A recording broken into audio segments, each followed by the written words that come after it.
Selamat berjumpa kembali dengan kami, channel Berita Terbaru. Dalam channel ini, kami akan menyajikan berita-berita terbaru seputar politik dan artis Indonesia. Semoga berita yang kami sajikan akan membawa manfaat untuk kita semua. Salam NKRI harga mati.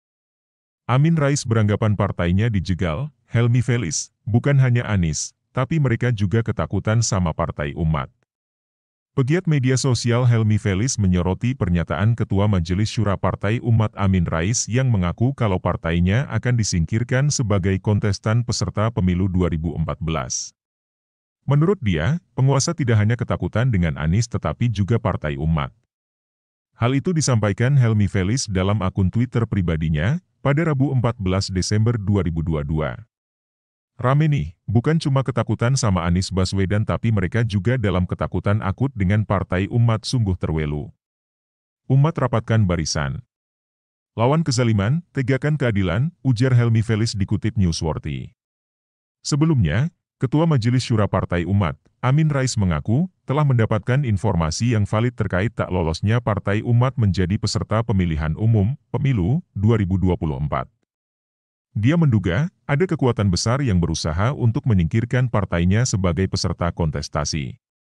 Kita semua telah menyimak berita-berita hari ini di beberapa media mainstream yang mensinyalir adanya manipulasi oleh KPU untuk meloloskan partai-partai tertentu. Tampaknya, atas perintah kekuatan yang besar Partai Umat di single out atau satu-satunya yang disingkirkan, sehingga Partai Umat tidak bisa mengikuti pemilu 2024, ujar Amin, Selasa 13 Desember. Terdapat informasi juga yang menyebut Komisi Pemilihan Umum, KPU, melakukan manipulasi dalam proses verifikasi dan administrasi partai politik. Terutama terhadap partai politik yang tak lolos parlemen dan partai baru. Kami mendapatkan informasi A1 yang valid bahwa pada tanggal 14 Desember 2022 nanti seluruh partai baru dan partai non-parlemen akan diloloskan oleh KPU, kecuali Partai Umat. Bagi kami keputusan yang akan dikeluarkan oleh KPU ini sangat bias dan penuh kejanggalan yang tidak masuk akal, ujar Amin. Menurutnya, jika benar adanya dugaan tersebut, upaya itu sangatlah merusak demokrasi di Indonesia. Apalagi jika benar adanya kekuatan-kekuatan besar yang berusaha menjenggal pihak tertentu untuk pemilu 2024. Pernyataan ini kamu buat demi menyelamatkan demokrasi yang sedang sekarat di negeri ini.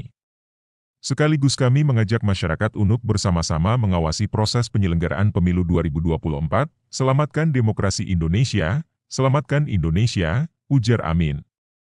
Koalisi organisasi sipil mengungkap temuan dugaan kecurangan berupa manipulasi data dalam proses verifikasi faktual partai politik calon peserta pemilu 2024. Tindakan culas itu disebut terjadi disertai intimidasi. Adapun KPU RI membantah semua temuan itu. Temuan tersebut diungkap oleh sejumlah organisasi sipil, yang salah satunya adalah Forum Informasi dan Komunikasi Organisasi Non-Pemerintah, FIK Ornop. Ketua FIK Ornop, Samsan Syamsir mengatakan, pihaknya menemukan dugaan manipulasi data itu di Sulawesi Selatan. Manipulasi diduga terjadi ketika proses rekapitulasi data hasil verifikasi faktual, yang dilakukan secara berjenjang. Awalnya, kata dia, KPU Kabupaten Kota di Sulawesi Selatan menetapkan sejumlah partai tidak memenuhi syarat, TMS. Tapi, begitu data tersebut berada tangan di KPU Sulawesi Selatan, partai-partai itu dinyatakan memenuhi syarat, MS. Penulis Editor, Devi Nurlita.